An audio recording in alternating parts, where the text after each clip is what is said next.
The first time I picked up Samsung's new Galaxy S23 Ultra, I thought, oh no. This is the first time in Samsung's entire history where their pinnacle flagship smartphone looks almost identical to the one that came before it. Same body, same display, same battery. Boring! Samsung has always been the innovator, and so the idea that this company has just gone an entire year without being able to improve the core design from their last phone is scary. Because does that mean they feel like they've perfected it? Is this just what all of their phones are going to look like from now on? Plus, how have they still not managed to trim that chin at the bottom? Why has the selfie camera been demoted from 40 megapixels to just 12? Why are the colors of the phone so boring and samey? And most importantly, why is it noticeably more expensive?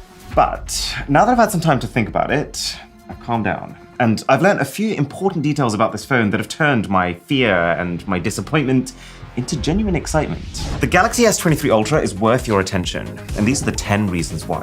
It actually takes better selfies. While the resolution has been downgraded from the S22 Ultra, the quality of the front camera has gone up, leading to more accurate skin tones, more reliable focusing, and a little bit more detail. The S23 Ultra has more storage, 256 gigabytes versus 128. So while the price of entry has gone up, all the company's really done is just slashed the base level 128 gigabyte model that you used to be able to get, which I don't love. It makes the phone even less accessible, but I think it makes sense. Given that we're talking about a media-centric phone that can shoot proper 8K video, I think it's about time Samsung stopped pretending that 128 gigs of non-expandable storage is actually sufficient. But the reason why I'm calling storage a win is that this is no ordinary 256 gigabytes. This is the fastest flash memory in the world, meaning that even compared to phones from just a few months ago, this thing can read and write files almost 2 times faster, while consuming less power. And all you have to do is to open up a few apps on your home screen to see that extra responsiveness in action. Plus, if you were offloading huge files directly to your computer, you would feel it there too. Now, Samsung's also upgraded the speakers, which I think is quite important because this is something they haven't really touched since 2018 with the Galaxy Note 9. They used to be top of the game. Samsung used to have some of the best speakers that you could get on a phone. And so I'm excited that they're trying to reclaim the reputation they once had. They bumped up the volume, but what I think you'll notice more is the bass, the fullness. It's almost surprising. You don't expect this amount of it to come out of a package so tiny. Okay, so as with every new Samsung phone, you also get to play with a new piece of software. So in the case of the S23, you get Samsung's One UI 5.1 skin based on Android 13. It's a pretty thin update, not gonna lie. You basically get routines that can trigger a series of actions based on your activities. So whether you're sleeping or exercising or driving, etc. One cool thing, which means that your Bixby assistant on this phone can respond to incoming calls by just sending back a text. And I know, Bixby was a bit of a laughingstock when it first came out, but we tested it recently and honestly, it surprised me, and clearly a lot of you guys too. More importantly though, when it comes to software, the key thing that has to be said is that Samsung has become a bit of an unexpected hero with updates. There was a time when buying a Samsung flagship meant you'd get 2 years of Android updates, and you'd almost definitely be one of the last to get those updates. But if you look at their current track record in the last couple of years, Samsung is getting out all of those smaller security patches faster than basically anyone. And right out of the gate, they're also promising 4 full years of major Android version upgrades too. So this phone is going to be supported all the way to Android 17, which is a really significant differentiator if you're planning to keep the phone for that long. Okay, it's time to talk about this design. And I know, my first impression was to cry myself to sleep. I just think it's really good when companies try new things. And historically, if you could rely on any company to do that, that would be Samsung. But having taken a step back and really thought about it, the similarity may not be the worst thing. I mean, for starters, no one's upgrading their phone every single year anymore. So this is still going to feel new for someone upgrading from a 2 to 3 to 4-year-old Samsung phone. Plus, I've tested a lot of phones where from the outside, they look like complete generational leaps from their predecessors. But then you use them and you almost feel cheated because they're pretty much the exact same thing, just in a new set of clothes. So this phone looking similar to the last might actually help prevent that feeling and people feeling like they need to buy something that they definitely don't need. But I think the most important thing, and probably the real reason that Samsung's kept the design language the same, is to let their other phones catch up. Last year's S22s were a bit kooky. You had the S22 Ultra, which split the cameras into multiple individual modules like this, and then the S22 and S22 Plus, which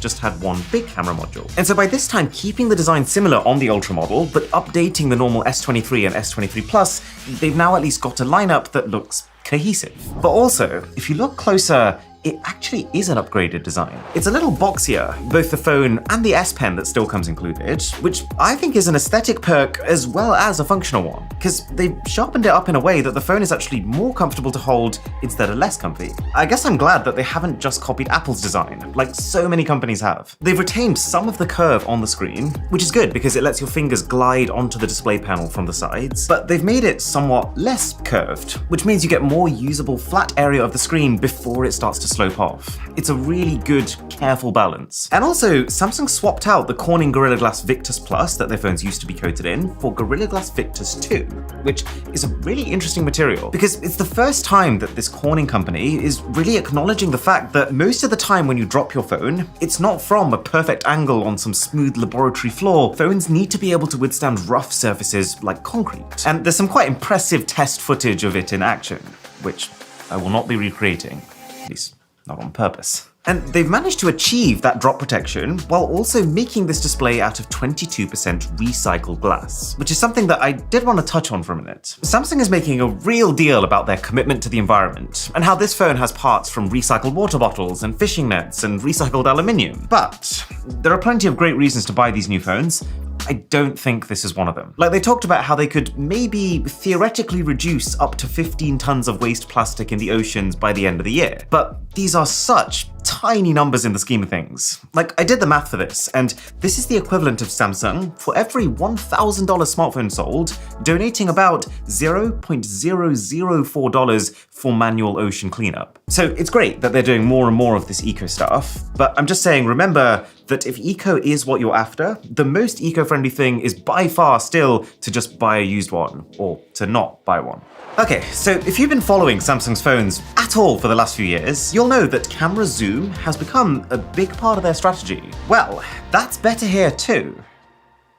Sort of. So if you look at the spec sheet, you won't see a difference at all. The S23 Ultra's got the same combination of a 3x optical zoom camera and a 10x optical zoom camera, and the same max range as last time of 100x total zoom. But what I was told is that thanks to the new processor in this phone, more on that in a minute, it'll be able to use powerful AI to still majorly step up the end quality of these zoom shots. So I tried it, and I was surprised to see that, if anything, my S22 Ultra was actually getting slightly sharper results. So I tried it again. Same thing. I even looped in a Samsung employee, thinking I was doing something wrong, and we ended up in this kind of hilarious, kind of concerning situation where he sort of agreed that my S22 Ultra shot did look better. So if what you'd be wanting to do is randomly zooming into objects and buildings hundreds of meters away, I don't think the S23 Ultra is going to do much more than the S22 Ultra. But then we tested it on people, and the difference was absolutely enormous. I'm imagining this is where the AI in the new chip is doing its most work. But I will test this properly in a camera test coming soon. So if you do want to see a 100x zoom shot up Milo's nostrils, then a sub to the channel would be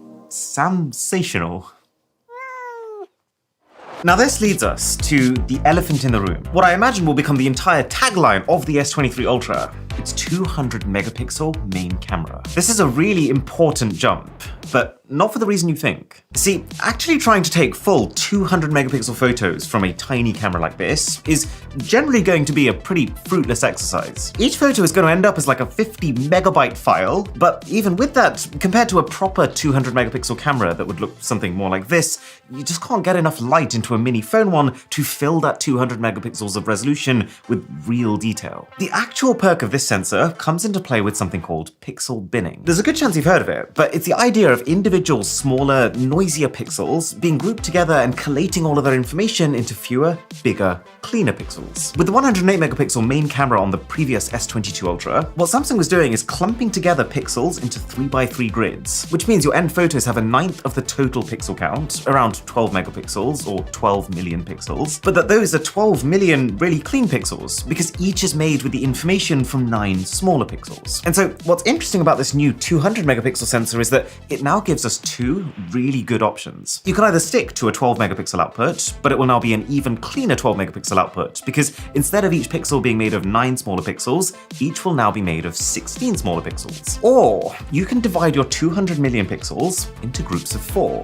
So you're still getting somewhat clean pixels, each using the information from 4 smaller pixels, but you're also still getting a really high 50 megapixel resolution output, which might be the perfect middle ground. Hopefully that made sense, but if it didn't, then all you need to know is that the S23 Ultra is going to take really good photos. And it's actually not just a resolution thing. This new 200 megapixel camera also has a few fancy technical tricks that let it bring in even more light, but they are also even more complicated, so I'll spare you the details. And the single thing that I think is going to make the biggest difference is that it can do all of this faster. My three biggest complaints about past Samsung cameras are low light performance, video, and slow capture time. And so what's really exciting is that even with more pixels to be processed, the newer camera is capturing photos distinctly quicker than its predecessor. This is part of the reason why that face from earlier looked so much more crisp.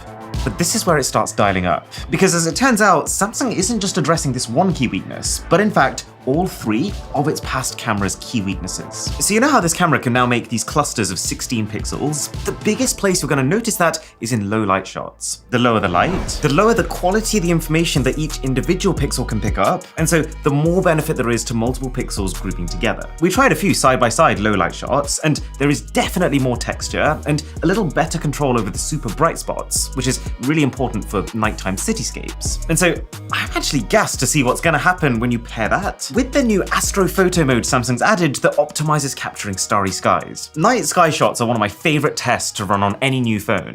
And so knowing that they've specifically optimized for it now, this is where it starts to get juicy. The cherry on top is that Samsung has also worked with Snapchat, Facebook, Instagram, TikTok to integrate this updated night mode and the different zoom cameras into those apps. So when you're zooming in on TikTok, for example, you won't just be using digital zoom like you used to have to do. And then, you guessed it, Samsung seems to finally be getting serious when it comes to video too, which benefits from the light gathering ability and faster focusing of the new sensor. It benefits from the real-time noise reduction thanks to the higher intelligence of this new chip. It benefits from an optical image stabilization system that has 2 times the range of motion and therefore ability to stabilize compared to last year. Man, if this ends up being as big of a jump as it felt like in my first impressions, I'll be a very happy man. Like, Samsung's video quality is one of the only reasons that I constantly keep an iPhone with me at all times. I spent a decent amount of time messing with the new stabilization too, and this is a real jump. This rivals those proper gimbal stabilized cameras, and objects are noticeably less blurry in motion because of it. Oh yeah, and the other spin-off effect of this new camera hardware is that 8K video is actually usable now. It used to be capped at the quite janky looking 24 frames per second, and also not able to use the full camera sensor. But now it can run at a smooth 30 frames per second, which is the frame rate that this video is shot at. And because the new sensor is not just better, but also more suited for 8K, it'll finally be able to use the sensor's entire area, leading to a higher quality, less zoomed in video. This feels like the turning point to which many people will start shooting their phone content in 8K. I probably won't, but some definitely will. So what is even more important than all of that? Well, it's this chip I've been referencing the entire video. For the last 10 years, Samsung's been fitting their phones with Snapdragon chips for the US and India, and then their own in-house Exynos chips for Europe and Africa. And it doesn't seem to matter how much they tried or how many times they claimed to have finally fixed it, Exynos was almost always a significantly worse chip in terms of both the battery life and the performance. So, the fact that this time around Samsung has finally ditched Exynos, giving every single S23 purchaser a brand new 2023 Snapdragon 8 Gen 2 chip means that I can finally rest in peace. What? Rest in peace, die. Yeah. A brand new 2023 Snapdragon 8 Gen 2 chip means that I can finally sleep in peace. For the first time in a decade. To check out the 10 gadgets that I actually use every single day of my life, that video's here. I will see you there.